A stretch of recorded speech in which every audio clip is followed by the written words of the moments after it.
ದಶಕಗಳೇ ಕಳೆದು ಮಾಸ ಉಕ್ಕಿದ್ದ ತಾಲ ಕಟ್ಟಡಕ್ಕೆ ಬಣ್ಣ ಹೊಡೆದ ತಹಸೀಲ್ದಾರ್ಗೆ ಸಾಥ್ ನೀಡಿದ ಎಡಿಎಲ್ಆರ್.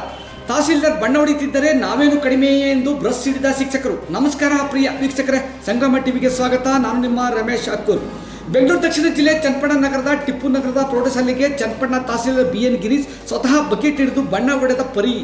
ರಜಾ ದಿನಗಳನ್ನು ಎಂಜಾಯ್ ಮಾಡುವ ಅಧಿಕಾರಿ ವರ್ಗವೇ ತುಂಬಿರುವ ಸಂದರ್ಭದಲ್ಲಿ ರಜಾ ದಿನವನ್ನು ಬದಿಗೊತ್ತಿ ದಶಕಗಳೇ ಕಳೆದು ಬಣ್ಣವೇ ಮಾಯವಾಗಿದ್ದ ಶಾಲೆಯ ಕಟ್ಟಡಕ್ಕೆ ನುರಿತ ಪೇಂಟರ್ಗಳಂತೆ ಬಣ್ಣ ಬಳಿದ ತಹಸೀಲ್ದಾರ್ BN ಗಿರೀಶ್ ಅವರ ಬಗ್ಗೆ ರಾಜ್ಯಾದ್ಯಂತ ಭಾರಿ ಮೆಚ್ಚುಗೆ ವ್ಯಕ್ತವಾಗಿದೆ. ಬೆಳೆಯುವ ಪೈರನ್ನು ಮೊಳಕೆಯಲ್ಲೇ ನೋಡು ಎಂಬಂತೆ ಯುವ ಅಧಿಕಾರಿ ಎಡಿಎಲ್ಆರ್ ಪ್ರಖ್ಯಾತ್ ತಹಸೀಲ್ ಸೇವಾ ಕಾರ್ಯಕ್ಕೆ ಹೆಗಲು ಕೊಟ್ಟದ್ದು ಕೂಡ ಪ್ರಶಂಸನೀಯವಾಗಿದೆ. ಅಧಿಕಾರಿಗಳ ಪ್ರಾಮಾಣಿಕತೆಯ ಸೇವಾ ಕಾರ್ಯಕ್ಕೆ ಕೈಜೋಡಿಸಿದ್ದ ರೋಟರಿ ಅಧ್ಯಕ್ಷ ನಗರಸಭಾ ಸದಸ್ಯ ನಾಗೇಶ್, ಮಾತೃಭೂಮಿ ಫೌಂಡೇಶನ್ ಮಹೇಶ್, ಶಾಲೆಯ ಮುಖ್ಯ ಶಿಕ್ಷಕರಾದ ಕುಸುಮಲತಾ ಕೂಡ ಬಕೆಟ್ ಹಿಡಿದು ಬಣ್ಣ ಹೊಡೆದೇ ಬಿಟ್ಟರು. ಯಾವುದೇ ಆರೋಗ್ಯಕರ ಕಾರ್ಯಗಳನ್ನು ಅನುಕರಣೆ ಮಾಡಬೇಕು ಎಂಬಂತೆ ಪಾದರ್ಶದಂತೆ ಸದಾ ಚಟುವಟಿಕೆಯಲ್ಲಿರುವ ಚಕ್ಕೆರೆ ಪ್ರೌಢಶಾಲೆಯ ಮುಖ್ಯ ಶಿಕ್ಷಕ ಯೋಗೇಶ್ ಚಕ್ಕೆರೆ, ಮುಖ್ಯ ಶಿಕ್ಷಕ ರಾಮಣ್ಣ ಕೂಡ ಶಾಲೆಗೆ ಬಣ್ಣ ಹೊಡೆದರು.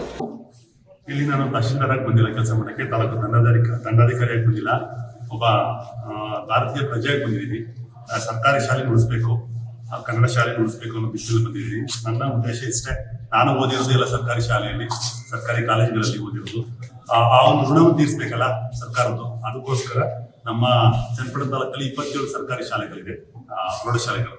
ಅಷ್ಟು ಶಾಲೆಗಳನ್ನ ಪ್ರತಿ ಭಾನುವಾರ ಹೋಗಿ ನಾವು ಪೇಂಟ್ ಮಾಡಬೇಕು ನಾವೇ.